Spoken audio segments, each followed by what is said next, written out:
Hey, what's going on, guys? Josh from Trail Built, and a little while ago we had did a sort of like a preview of the 2021 Bronco when it was unveiled a few weeks ago. So today we wanted to just, as more information is being released, give you guys sort of an update on some of the new information that Ford has released with their new Bronco. So make sure and smash that subscribe button so that way you guys can hold on to the ride with us. So beginning right off, Ford has, with the Bronco now, they have about 7 different models available. They have their base model, their what they're calling the Big Bend model. They have the Bronco, the Black Diamond, the Outer Banks. They have the Badlands, the Wild Track, which, wait until we get into some details about that one. Sounds pretty interesting. And then their first edition Bronco, which is already sold out.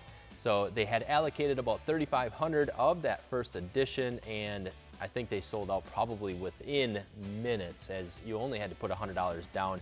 I know we had tried, our videographer Zach, who's behind the camera, we had tried getting onto their site, and at that time it wouldn't even let us get to that first edition Bronco because the website was just crashing. So with all of that said, just beginning with the base model that's going to be available, Ford is saying about mid-2021, so we're probably expecting, June or so before we'll be able to even see it hit the streets. So the base model, first of all, before I get started in all that, as of right now, all of the Ford Bronco models are going to be 4-wheel drive, so you're not even going to be able to have that offering of the 2-wheel drive, rear-wheel drive Ford Bronco. So, which is kind of cool because I don't know what you're going to do with a 2-wheel drive Bronco besides just haul lawn clippings to the grass yard or something maybe, but besides that, not a whole lot of use for it, maybe fuel economy, but besides that, the 2021 Bronco, the base price, now they're listing right on Ford's website at $28,500. So I'm guessing that probably doesn't include the destination charges. Obviously taxes aren't on there. So it's probably going to be closer to, I would guess, maybe that $30,000 after destination charges, which for a 4-wheel drive, pretty capable vehicle in the 2-door model isn't really that bad of a starting price. Obviously, it goes up from there all the way up to their Wild Track edition, which is going to be more of similar to the Ford Raptor edition. Starting price on that one is just about $48,900.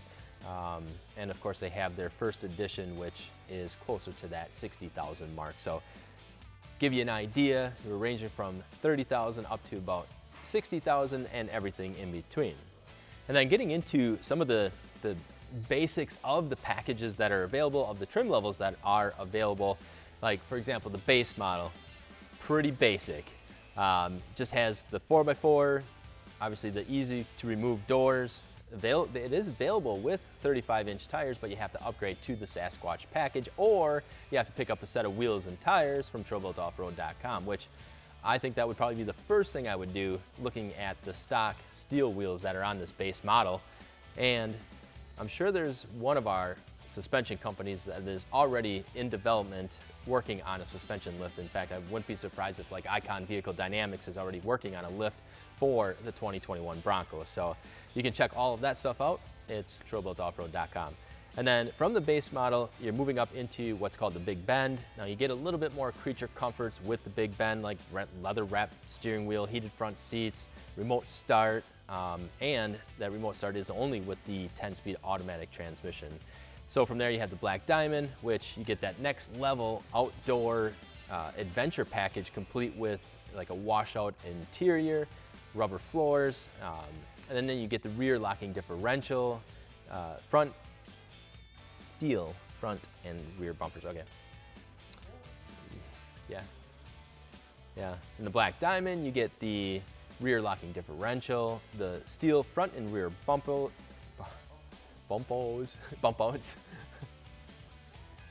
So Big Bend, a little bit more creature comforts. Moving up, you get that Black Diamond, which you get that next level outdoor adventure package, complete with a washout interior, rear locking differential, steel front and rear bumpers, and then you get the 7 goes over any type of terrain. modes, or GOAT modes, and then the heavy duty bash plate. So that's the black diamond. Outer Banks, that trim puts in the off-road style and the tech front and center. So you get like the 18-inch bright black high gloss painted aluminum alloy wheels, heavy duty bash plate. So that's the black diamond. And then if you're really into adventure and off-roading, it really starts with the Outer Banks model. So with that, you get the, well, it's got the 18-inch bright black high gloss painted aluminum alloy wheels, which give or take, I know I would scrap them right away, get a package setup, maybe some Method race wheels or some Icon wheels right off of trailbuiltoffroad.com, and then I'd probably go with, you know, some 35-inch KM3s on there from BFG. And then you get the LED headlights, tail lights, and then there's an optional 12-inch LCD screen, and of course you get the locking rear differential. And then standard with the Outer Banks, as far as the drivetrain, the Big Bend, the base, the black diamond, all come standard with the 2.3 liter EcoBoost engine. And then with the Outer Banks, you can also get the 2.3 liter EcoBoost engine that comes standard with it, and the 7-speed manual transmission. And what's cool about the 7-speed manual is that the very first gear is actually the low crawl gear. So really 6 of those speeds are on-road usable, and it comes standard with the black diamond, the Big Bend, the base, the Outer Banks, the Badlands, and then you can upgrade with those 5 models to the 10-speed automatic transmission. So what else comes with the Outer Banks is you do get the 6 terrain management systems, or the 6 GOAT modes. You also get the 32-inch, the all-terrain tires, and then there are available leather trim seats as well in that package. So really about the midpoint as far as trim levels are concerned. If you don't want it too overly loaded, but you still want some creature comforts and some good optional availability for the drivetrain, the Outer Banks is a great way to go without breaking the bank either. Yeah, and the Outer Banks retails for right around that $40,000 or so, with the standard features that are available with it. So really a great midpoint on the Outer Banks. And then from there you have the Badlands, which you get a little bit more creature comforts. Badlands comes standard with the 10-speed automatic transmission, and of course the off-road controls with it as well. And then from there you're moving into what's called the Wild Track. Now the Wild Track is pretty cool. Wild Track will come standard with the 2.7 liter EcoBoost engine, which if you guys didn't already know this, that is the Ford F-150 engine. So it's a 2.7 liter V6. Fully box frame as well on these Broncos, so you're really getting that truck platform. The Wild Track itself will come standard with a 10-speed automatic transmission, the advanced 4x4 with automatic on-demand engagement, and then you get 7 terrain management systems, including Baja. So if you're familiar with Jeep, Jeep has their Mojave edition. That's sort of where Ford Bronco was going with their Wild Track edition. So go fast desert, whoops, high speed terrain like that. And then you also get carpeting flooring, cloth seats, available leather trim seats, and 35-inch mud terrain tires available for those for the Wild Track as well. And then you do get the 17-inch beadlock capable wheels that are an available option too. So pretty cool feature to have as optional equipment for the Ford Broncos for the Wild Tracks. And then you do get the Dana 44 rear axle in there, which across the board the Dana 44 is actually standard on all of the models. With the Wild Track you also get the standard locking rear differential, the heavy duty bumpers, modular front bumper, and then just kind of backpedaling a little bit with their terrain management system, or great on all-terrain system, GOAT as they refer to it. There are 7 different options or modes for that. You have the normal, eco, sport, slippery, sand, and on here on their page they actually say mutt, M-U-T. So I don't know if that's a misspelling or if Ford just thinks mud is called mutt, maybe, I'm not sure. And then it says rut, and then Baja, which is basically, if you guys are familiar with the Jeep Mojave, it's like their go fast desert terrain sort of trim level. So pretty staunch setup, pretty impressed. I think the Wild Track would be, you know, probably one of the favorite models, I'm guessing, out of most of them here.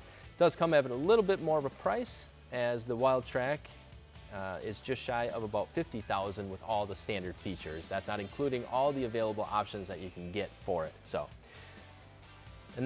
out of all of the models that Ford has available, from the Bronco base all the way up to the Wildtrak, the Bronco base would probably be the one I would go with. Just get a bone stock and then start cutting stuff apart, modifying it, going to Troy-Bilt off-road, picking up a set of wheels and tires for it, suspension system. I'd probably throw in some like black rhinos on there. I think that would look pretty sweet, maybe some of their armories. But if you're the type of person that really doesn't want to mess with building a rig, maybe you don't have time or whatever, then the Wildtrak's a great place to go, because you're getting all of that stuff already on there. Locking differentials, the 7 GOAT modes, the 2.7 liter twin turbo V6 on there. So pretty much fully packaged for the off-road adventurous. And then if you're just looking for something in between, it would be either like the Black Diamond or the Outer Banks trim levels are a great way to start. Just looking for that mid-level trim level, nothing too fancy, don't need all the off-road gadgets. The 2.3 liter engine would be just fine, the EcoBoost. So hopefully this has given you guys a little bit more info on the 2021 Ford Broncos. And if you do have any questions on them, feel free to let us know in the comments below, or even if you have anything to add, just let us know in the comments below. And guys, as always, we appreciate all of you for watching. I'm Josh from Troy-Bilt, and we'll see you guys back again shortly.